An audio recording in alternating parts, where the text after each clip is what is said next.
Login accepted.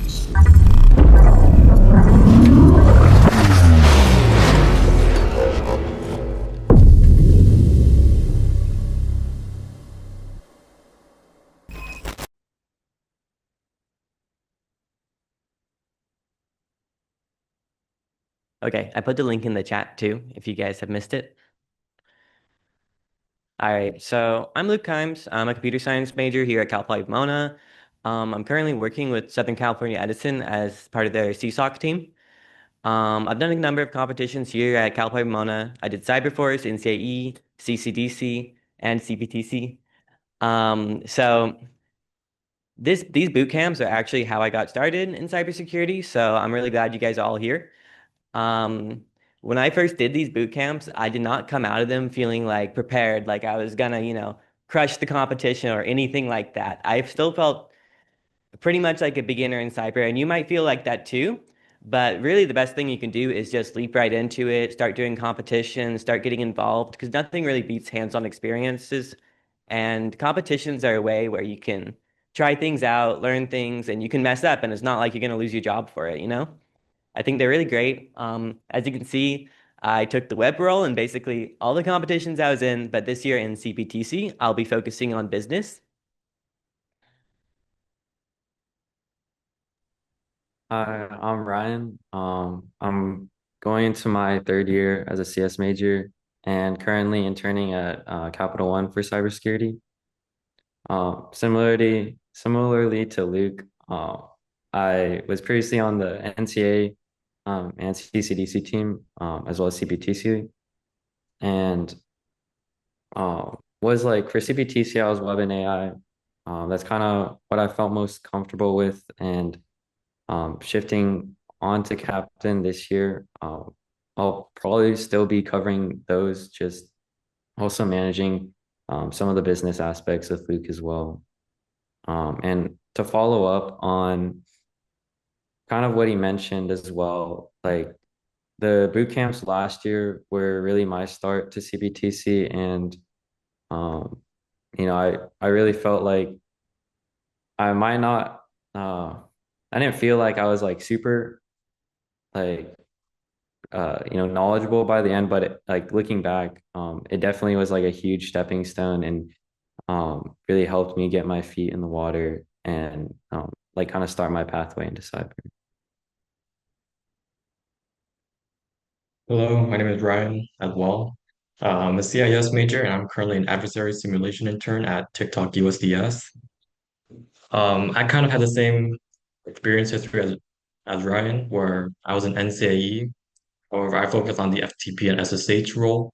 Um, this competition really got me into cybersecurity and actually got me my current foundation into getting to these higher level competitions like CCDC and CBTC. For CCDC, I was the business lead. Um, One of the best roles. I actually recommend you guys try to get that role. CPTC, I was last year I was in web app, and this year I'm going to be the Windows lead. Um, I don't really have much else to say except that these competitions is really what got me to where I am right now. And ultimately, the goal of these boot camps is to learn new things and not necessarily to get on the team. Getting on the team is a bonus as well, but the biggest thing you can lose from doing these boot camps is not learning anything. So hopefully you guys actually pay attention to these presentations and try to learn something right from these homework. All right, so where we currently are in the boot camps is we are on week 2. We're going to be talking about the introduction of penetration testing today. And then the week after, we have web apps, and then we have Linux, and then Windows, and then consulting will be when we kind of tie it all together. And then the weekend after that, we're going to have our tryouts. So today we're going to be going over some careers in offensive security. We're going to be going over virtual machines networking and what is that. Then we'll talk about penetration testing methodology. Then we'll also have a lab at the end where we'll be able to help you guys get started on some of the homework you'll have to turn in. So there's a number of careers in offensive security, a number of different routes you can take if this is your interest.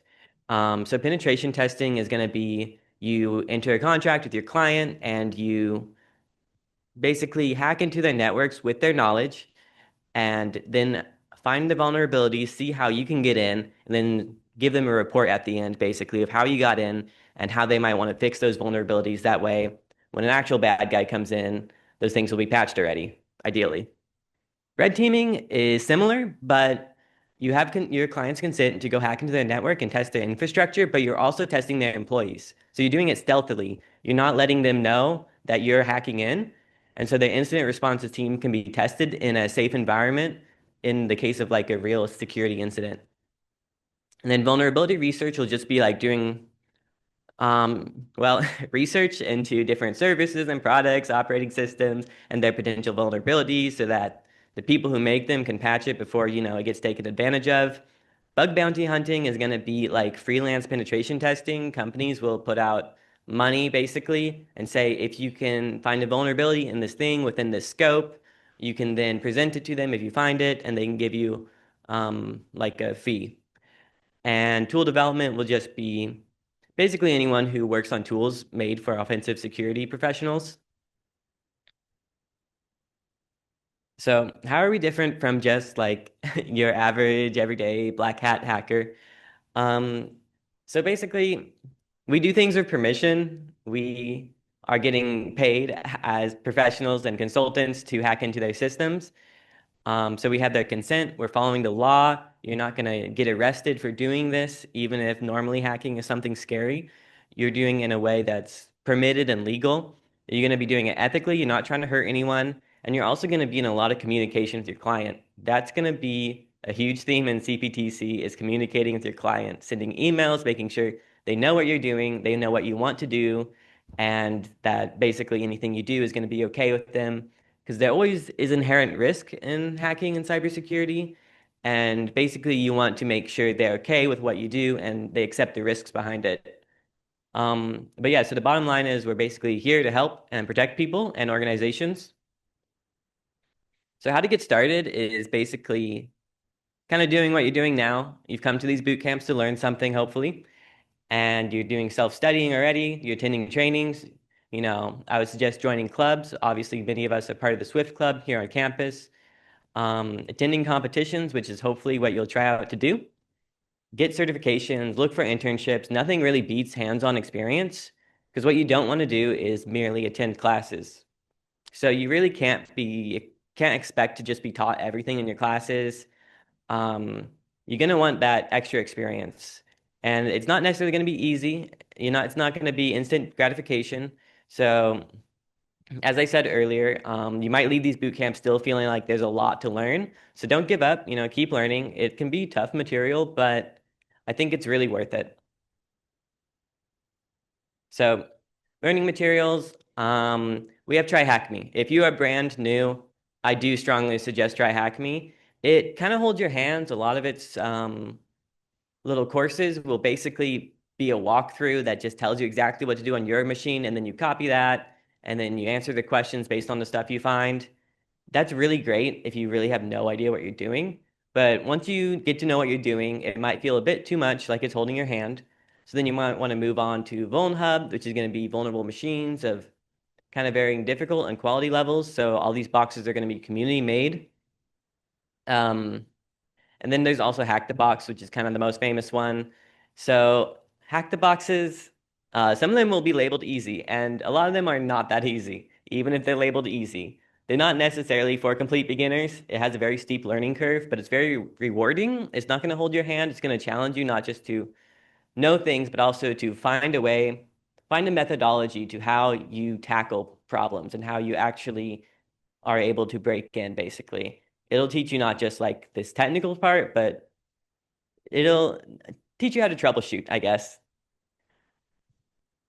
So there's a number of certifications, as I mentioned earlier. Certifications are a great way to basically not just learn something, but also show on your resume to potential employers.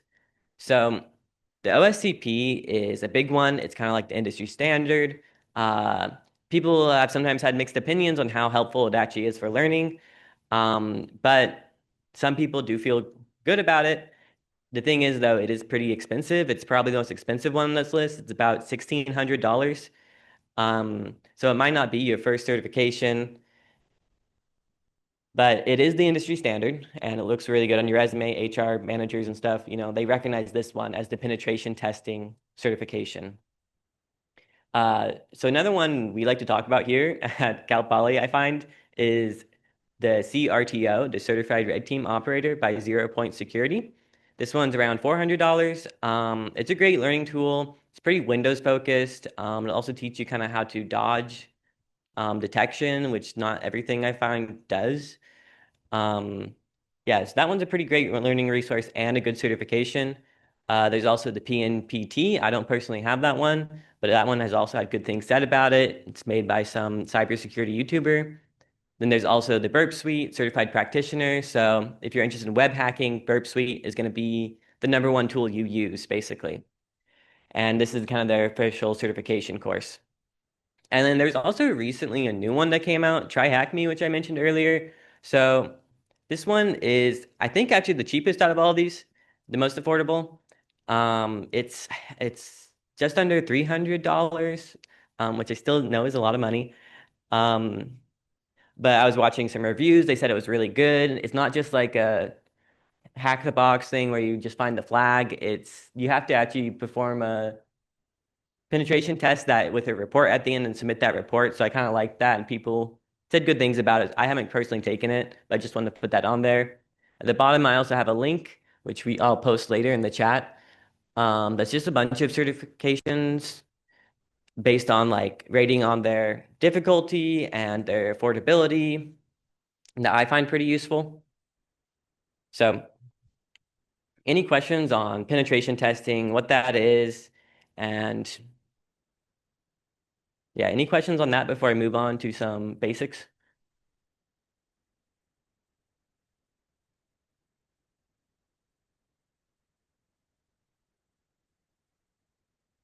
No? Okay. So we're going to go over virtual machines and networking and just kind of some the basic concepts of it. So what is a virtual machine? A virtual machine is basically going to be a computer inside your computer. And to use those virtual machines and manage them, you're probably going to be using a hypervisor, which is going to be software that basically helps you upload those virtual machines and open them and run them. You'll be able to run like multiple at once if your computer is strong enough.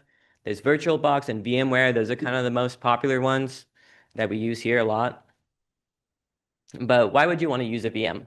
So it's a computer inside of your computer. So basically, if you wanted to run something with outdated software, maybe there's like a game that no longer runs on modern Windows devices. You probably don't want to downgrade your computer to a very insecure Windows operating system, right? So you could use a virtual machine to run that software. And you can also use different operating systems. So you can run a Linux within your Windows machine. And then you can also do application testing. So you don't have to just test your applications, only on Windows, or you don't have to buy another machine to test something that you want to test on Mac, for example. And then finally, you'll use it for lab environments, which is what you're mainly going to be using it here.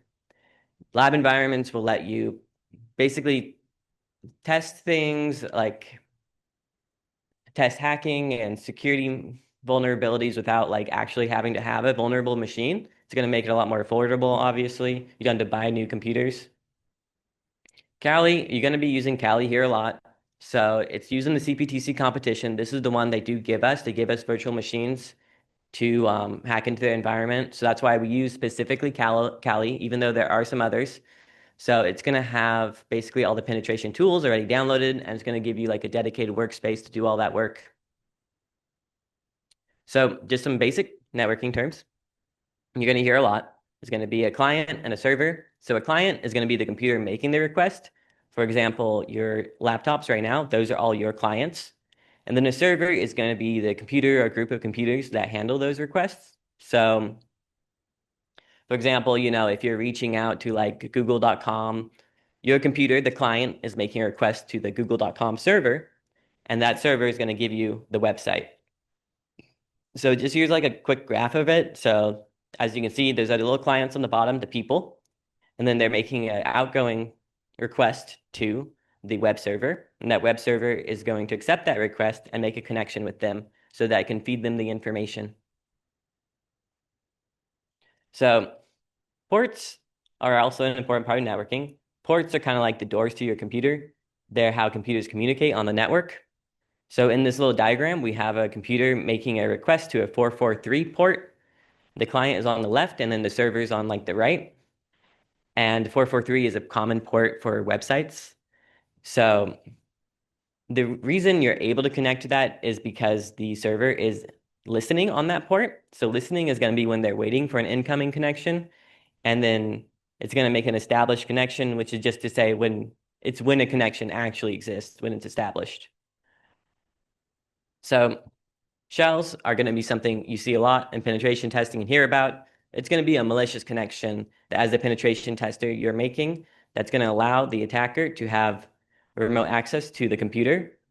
So basically, reverse shell is going to be when, sorry, 1 second, let me have some water.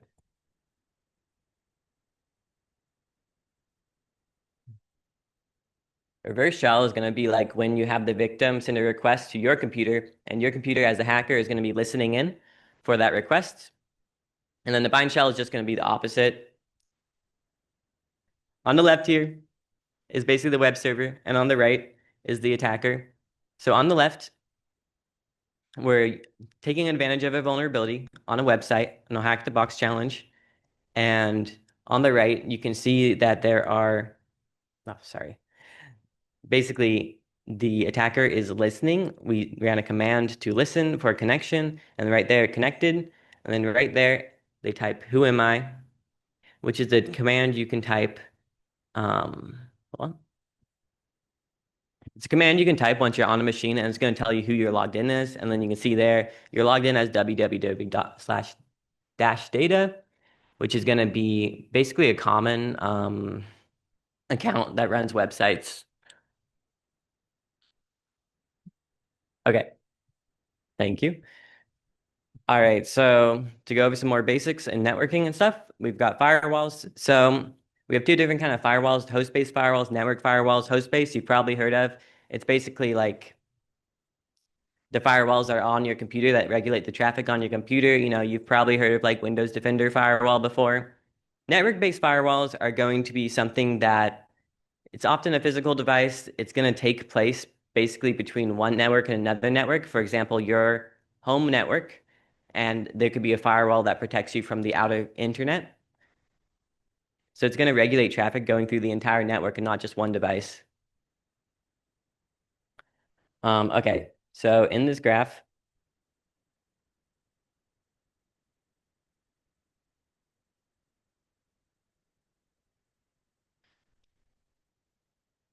so in this, we can see basically we have a web server that wants to allow visitors, but not other unwanted traffic. So the firewall is going to block that unwanted traffic from hitting things that are hosted in the environment that are not on the website. For example, there might be like a database in that environment that the website might need to speak to, but an outside visitor wouldn't need to speak to. So basically, if an attacker, as that little guy in the corner, tries to connect to like the database, it's just going to get blocked because the web firewall is going to know we don't want that connection. All right. And now Miller will be talking about some penetration fundamentals. Yeah, so I'll be going over the fundamentals and kind of starting with more so the methodology that an attacker would take. This is sometimes referred to as a kill chain, which is like the sequence of steps in terms of like an attack. And this kind of has like multiple interpretations. There are other kill chains that exist, but this is one of the common ones that you'll see just like if you look it up on the internet, and kind of one of the more common formats. However, it is like a little bloated. And so for this presentation, we'll be using kind of a simplified version of the kill chain. If you go to the next slide.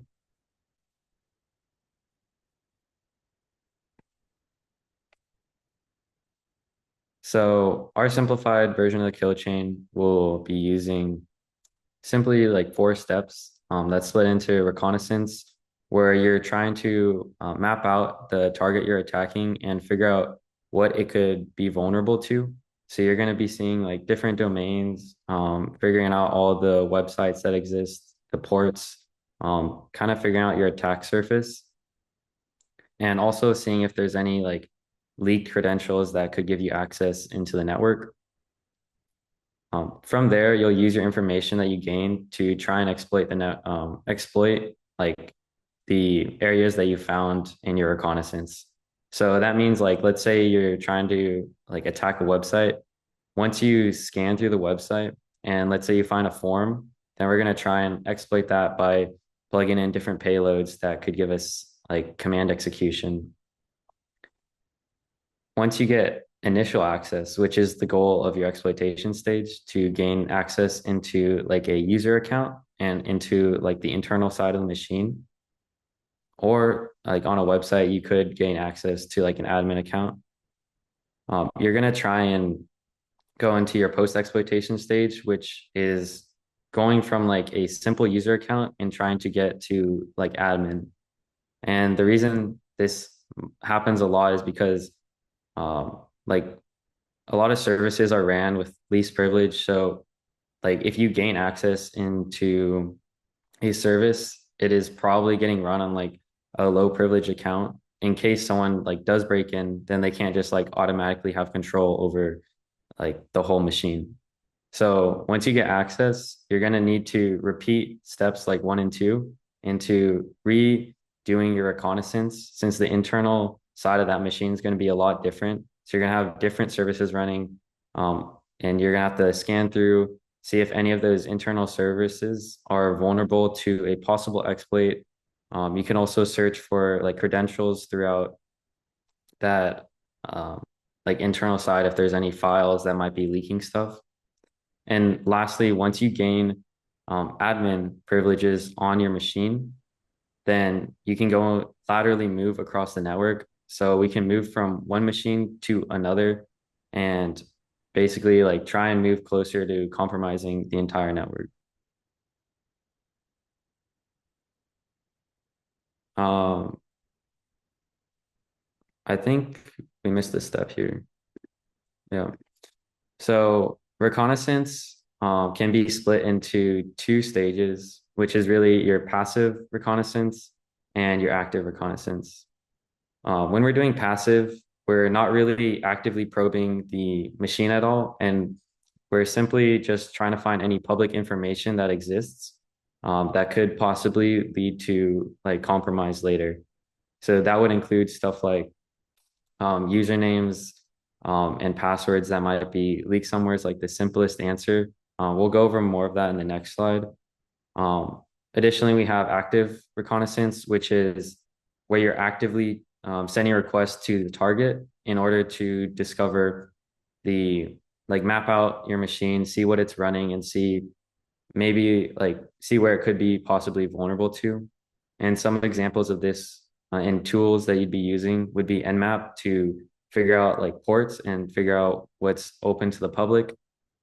And for websites, you also have directory enumeration and subdomain enumeration. Uh, these will be covered in a later week because we're having web app week next week. So we'll talk more about directory enumeration and subdomain enumeration in that web app week. For this week, we'll be covering Nmap specifically. So when we're doing passive reconnaissance, like what are we really looking for? We're trying to identify like any information on the company and employees there. So this can include IP addresses, domain names, and websites. And those can often contain information on them, such as like their location and information, like contact information with a lot of domain names are associated with like emails that are used to register them and names. And then websites obviously have post a lot of information that that company is trying to like use for their public image. One of the more important aspects of passive reconnaissance is your employees. So looking through different social medias, seeing like what people are posting. It's very common for like an employee to not really care too much about security, or especially if they're like not in that field. A lot of them don't really can often like leak stuff that they're not supposed to on social media or to friends. So it's a very common place to look, and you can find like usernames, phone numbers, email addresses, and these can be used for attacks like phishing if you're trying to build a spear phishing attack later. It can be used to kind of like make a really good and convincing email. And additionally, we often see like compromised credentials. I wouldn't say often, but like compromised credentials can come up if you're looking through like GitHub repos and past commit history. um, you can see people trying to remove, like accidentally pushing, their password, and maybe that employee also has a habit of like reusing passwords. Then that can lead into just instant access into the network.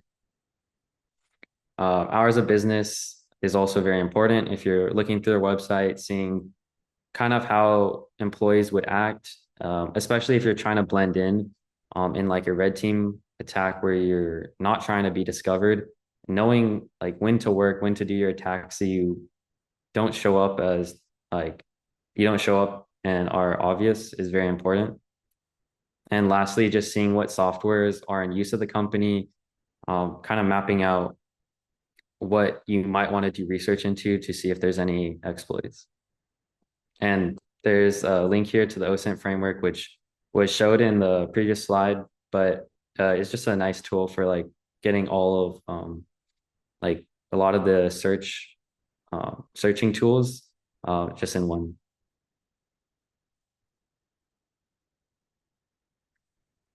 So with passive reconnaissance, we're going to be starting with Google Dorking. This is just being able to make your Google searches a lot easier and a lot more specific. So we don't have to comb through like hundreds of like bloat on when you look up something on Google. It tries to like find a best match, but oftentimes if you know what you're looking for, you can like find it a lot easier by using these like tools. So some of the easy and common dorks are listed here. You can specify a site. So often I use like GitHub when I'm trying to search on employees or company information. But you can filter it by like social medias if you're doing like LinkedIn specifically. Then we can filter out like file types. So here's listed like a PDF.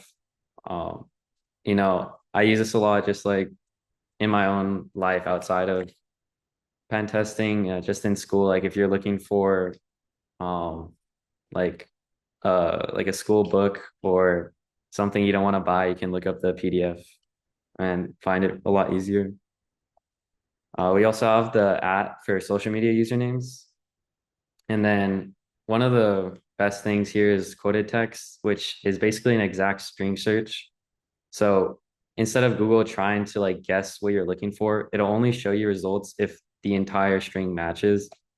And that can be like however long you want. So if you have like a paragraph in there, it'll only find something that matches that exact paragraph you're looking for. And then you have before and after a certain time that allows you to like, if you kind of have an idea of an event that you're looking for that happened in the last year, you can filter out everything else, or especially in like a smaller time frame, like the last month, the last week. It can be very helpful.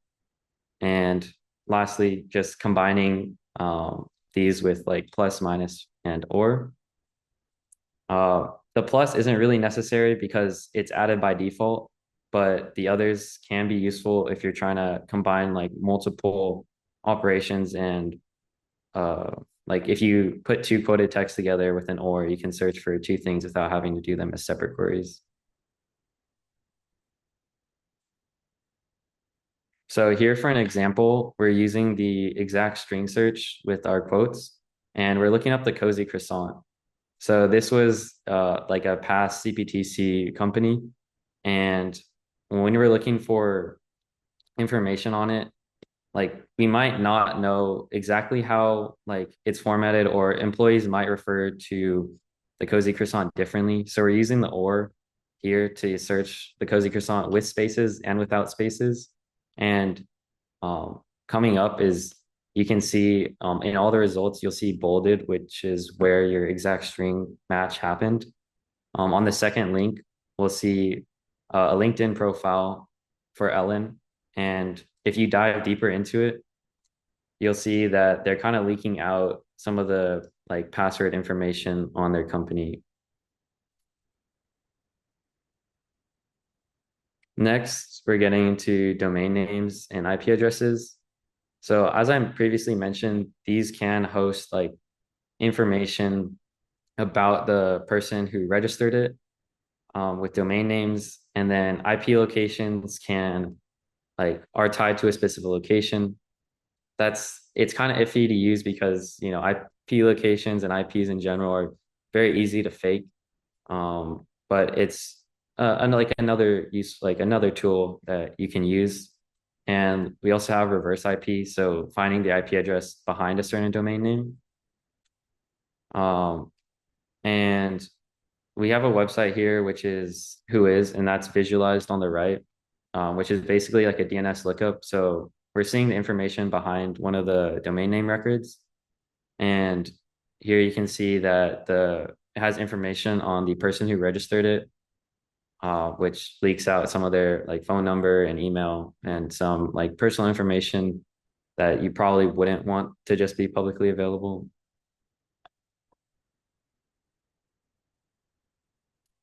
Additionally, we have subdomains. So subdomains are a way that you can better categorize a website.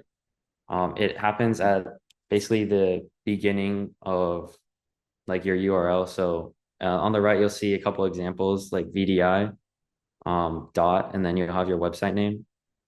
Uh, it is used to like if you have a company like URL and you want multiple things to be tied to it, then instead of making multiple domain names and multiple URLs, you can have it associated to one like name, and specify like more like the resource that it's going to be. Uh, I find this is very common on like internal networks, but you also see it kind of like everywhere on external as well. So it's important to check for because you don't want to be missing like, and it's kind of its own like another website page. Like you don't want to miss something like that. Or you could be missing like a lot of exploits, a lot of possible exploits. So we have an example here of a subdomain finder, which if we look up the cozy croissant, we can see two subdomains, which is the VDI and the warehouse. So that's another 2 pages on top of just the cozy croissant that we have to look into and really explore and, you know, figure out some other exploits. Now, getting into more active reconnaissance, Nmap is going to be your number one tool. Like you pretty much use this on every single engagement you'll go on and every single like thing, any like penetration test, you're gonna start with an Nmap scan. So Nmap is basically a port scanner, and you specify the IP address of a specific machine, or you can also specify a range of IP addresses.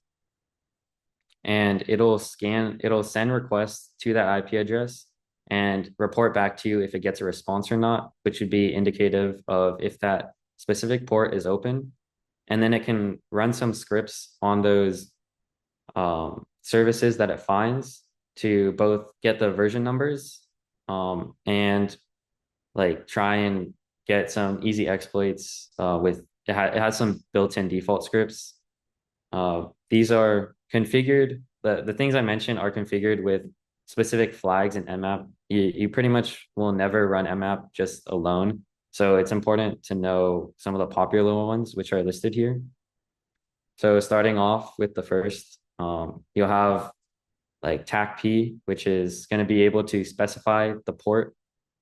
If you don't run it, if you run Nmap without TACP, it'll scan the like 1,000 most common used ports, which could be useful in like if you're in a really big time crunch, but you don't want to be, possibly missing out on like a random port that they might have put a service on. So usually you're going to be scanning all the ports, which you can specify with TAC-P TAC.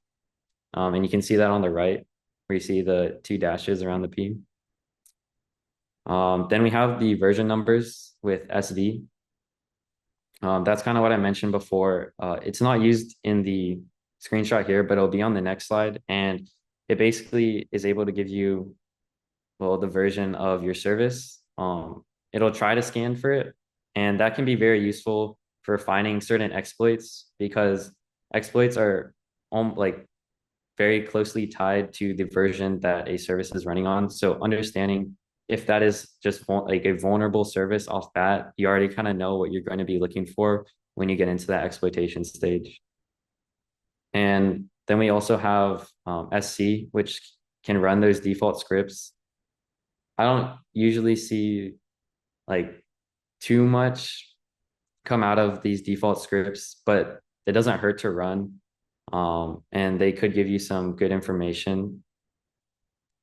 And lastly, we have some speed settings. So Nmap by default is just, it can take a really long time just because of how many ports there are on each like machine. And especially if you're scanning multiple, it can just be very time consuming. So especially in competition, you're probably going to want to use some sort of like, uh, flag to control the speed of your scan. So there's two here listed, which is min rate, which controls the amount of requests you're sending per second.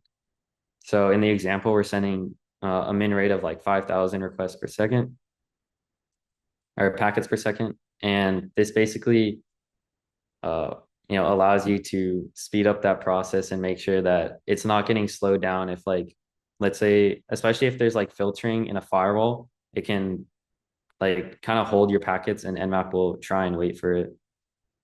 So you want to avoid that in some cases. And lastly, we also have the T setting. By default, Nmap runs on T3. And so if you go lower than that, you'll start slowing down your requests, which can be useful if you're trying to evade detection. And as you go higher, you're speeding it up.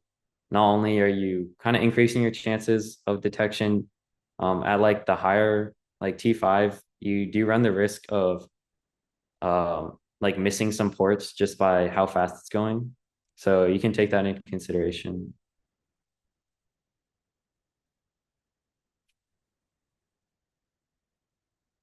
So now using the information that we gained in our reconnaissance, we're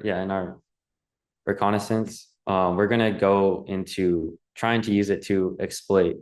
And as I mentioned previously, the version number from Nmap is listed in this scan. So we can see that the FTP service on port 21 is running a version of Pro FTPD 1.3.5. And looking this up, we can actually find on this website called ExploitDB that there is a full CVE that already exists, giving us remote code execution.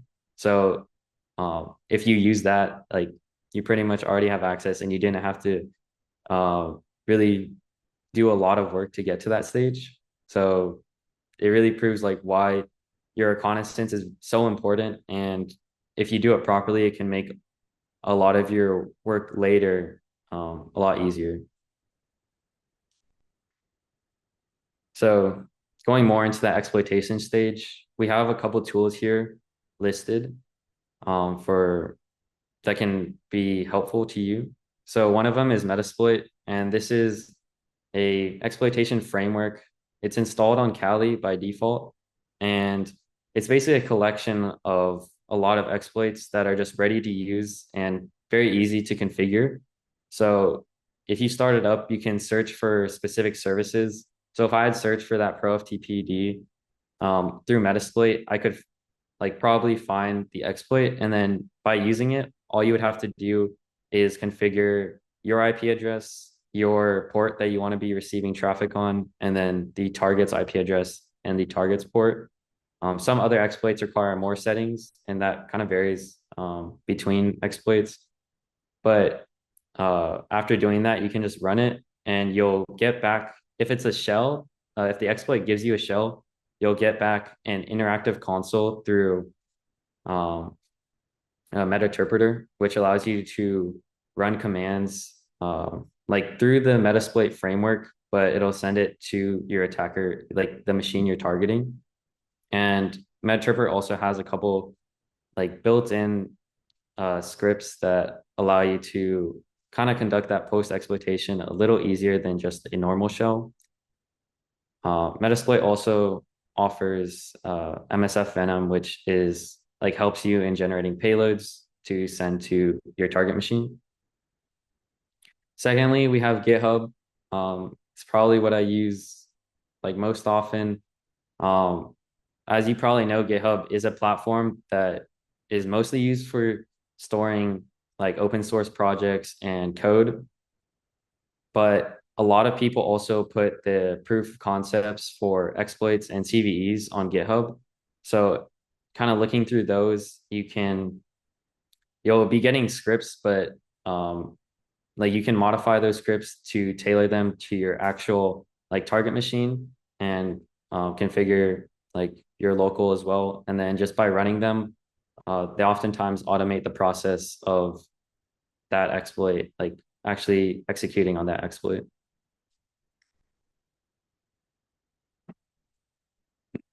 And lastly, we have exploit DB, which was what was visualized a couple slides back, but it's a database of public exploits. Also gives you scripts, like it'll list out the script for your exploit, like we saw, like I mentioned with GitHub. But it's a little more fleshed out. Just know that a lot of the exploits on here can be verified or not verified. So make sure you know, like take caution whenever you're using anything online. And both GitHub and exploit DB, just because they're not as handholdy as like Metasploit.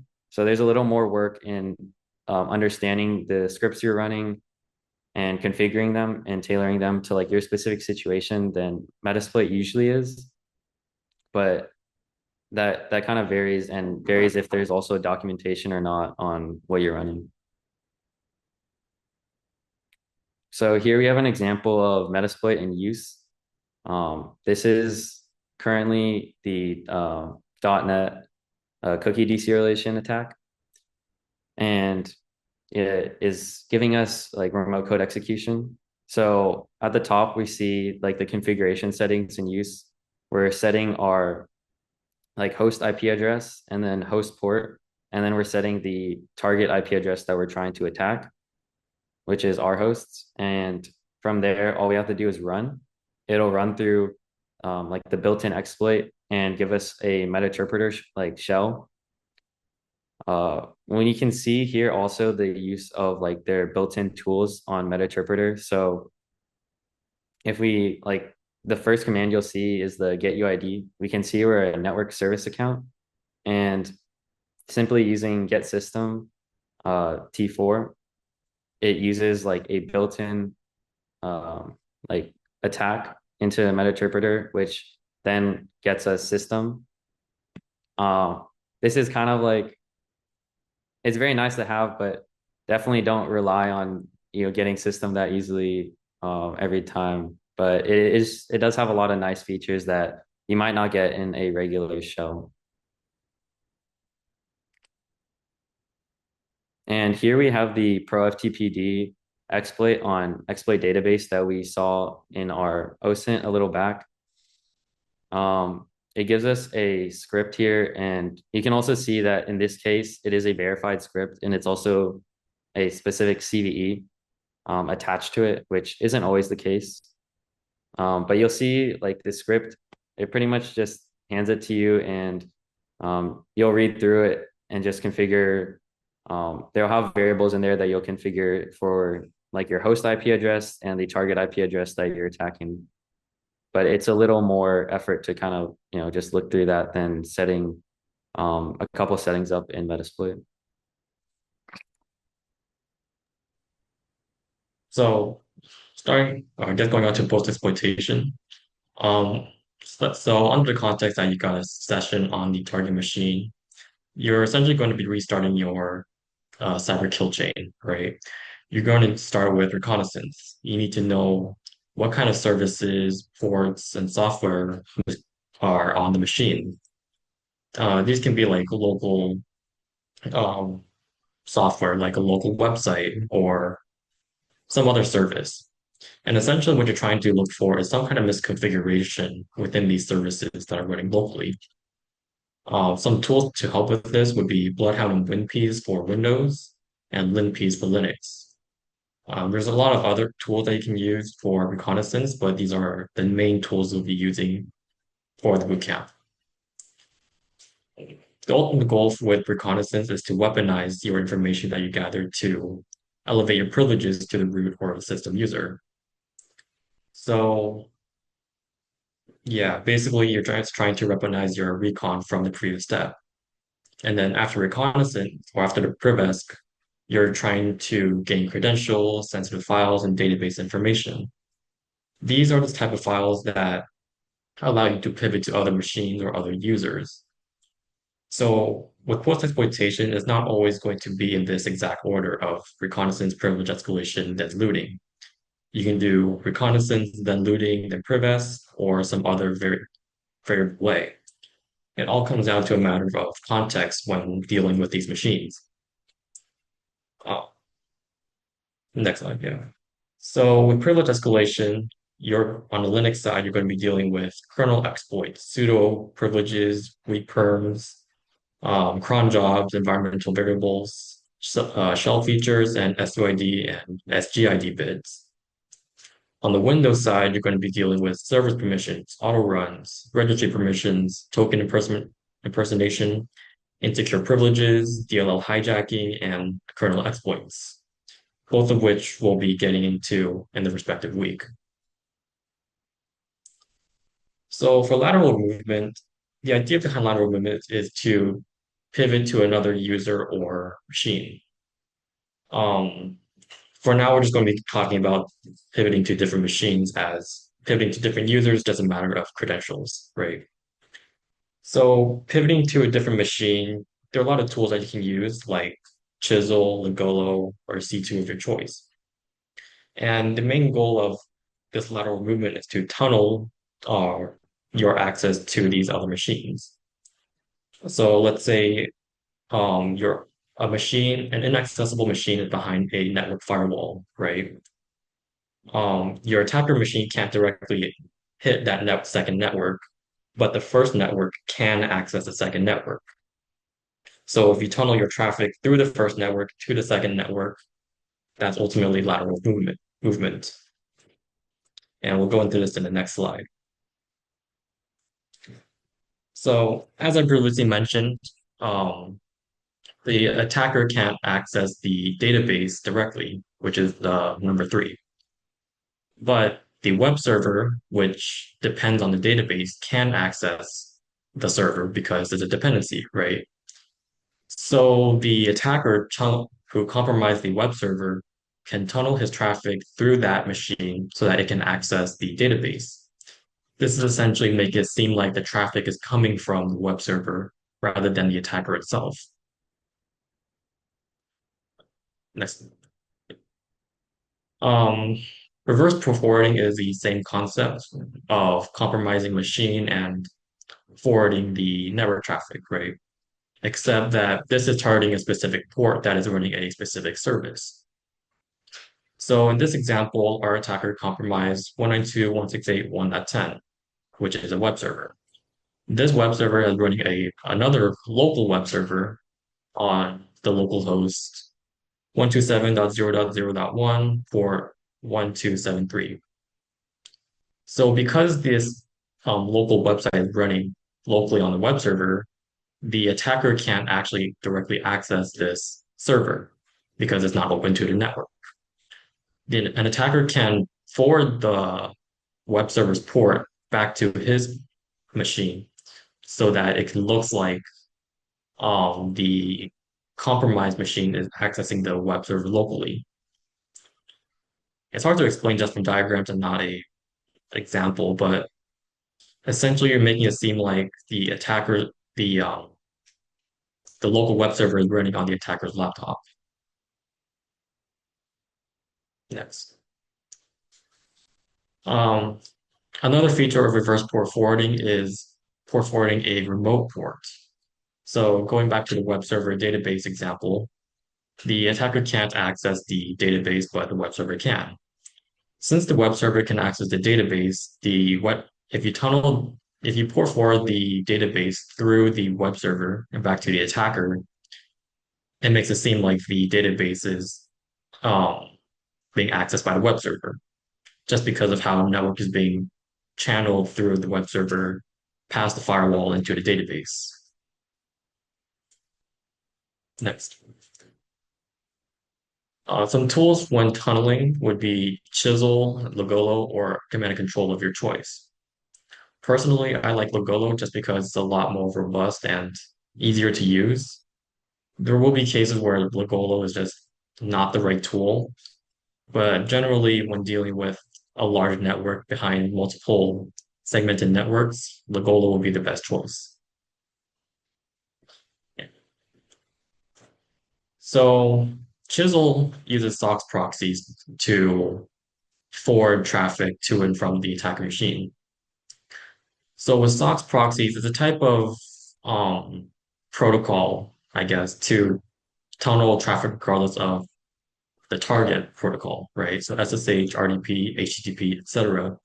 SOX proxies can forward the service wherever.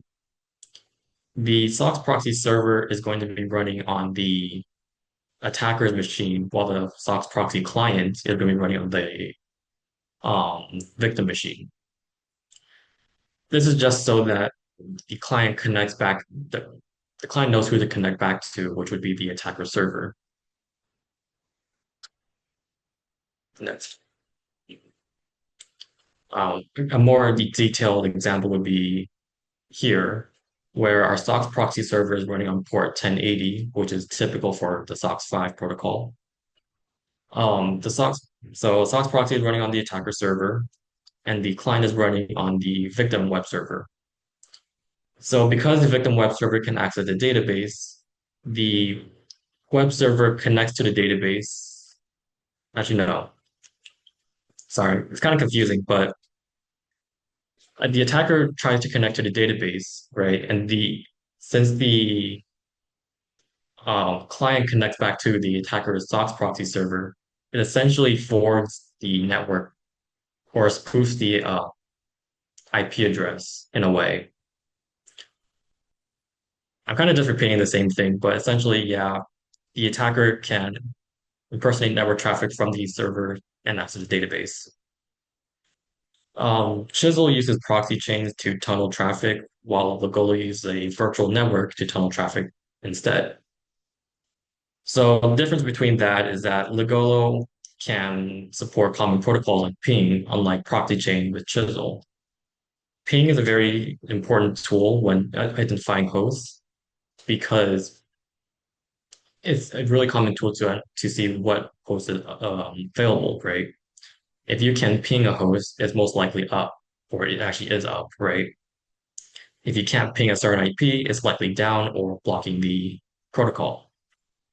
So with Nmap, you can do a ping sweep on a subnet to identify hosts, which we'll go into another time, but that is essentially why Lagolo is generally better than Chisel, just because it supports things like ping and stuff.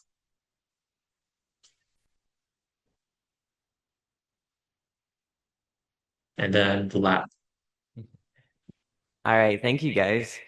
So lab is gonna be kind of like what we're gonna do for their homework today.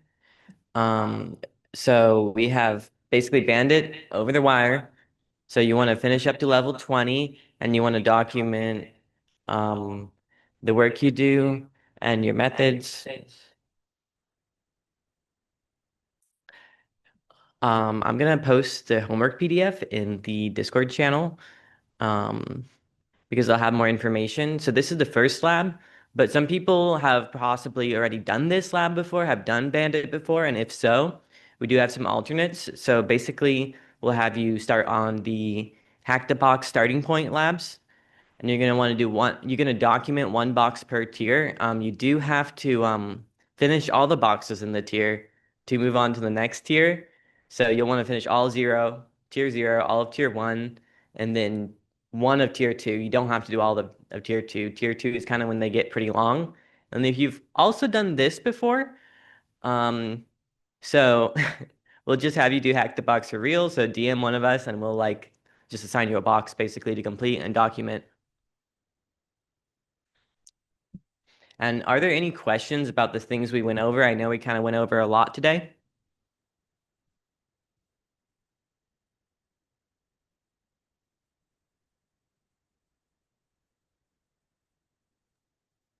Let me tag in for the homework. Make sure that when you're like creating your reports for these homework that you're including like screenshots and kind of explaining your steps as well. So you kind of shows you have more of an understanding of what you're doing and like the reasons behind it.